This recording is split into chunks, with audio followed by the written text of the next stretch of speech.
Salut, c'est Trado. Voilà une vidéo de mise à jour pour Natixis. Natixis est dans une configuration technique propre à retournement à la hausse. Maintenant, pour l'instant, ce retournement ne s'est traduit que par un rebond technique. De la suite des événements va donc dépendre l'amplitude de la hausse à venir. Alors de manière plus précise, on voit que techniquement les choses sont améliorées puisque le MACD confirme son passage depuis 4 séances au-dessus de son signal.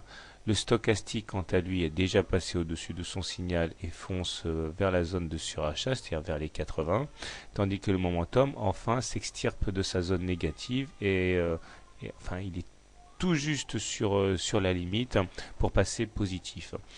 Au niveau des moyennes mobiles, les cours sont maintenant depuis une semaine au-dessus de la moyenne mobile à cette séance, qui était un minimum. Malheureusement, nous sommes en train de caler au contact de la moyenne mobile à 20 séances qu'il faudra cependant impérativement passer pour espérer conjurer la tendance baissière. De manière générale, nous sommes à l'intérieur d'une fourchette d'Andrews mauve ici, dont la médiane ici normalement est censée être ralliée puisque c'est l'objectif naturel des fourchettes d'Andrews. Si on n'y parvenait pas, on serait obligé d'aller chercher sans doute lors d'une nouvelle rotation le bas de la fourchette d'Andrews ici. Les 3,7 se sont imposés maintenant à 1, 2, 3, 4, 5, 6, 7, 8 reprises au cours. Et pareil, la conjonction de cette résistance à 3,7 et de la moyenne mobile à 20 séances semble très difficile à passer pour l'instant. En tout cas, si on arrivait à la passer, c'est donc la médiane qui serait le prochain objectif.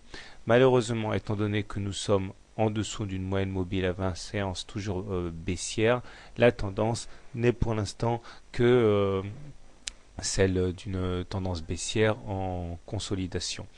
Alors un petit détour du côté de l'unité de temps hebdomadaire pour voir que au niveau hebdo, c'est pas terrible non plus malheureusement puisque nous sommes au-dessous d'une moyenne mobile à 20 semaines elle-même qui est baissière, donc clairement la tendance elle est aussi baissière en hebdomadaire. Voilà.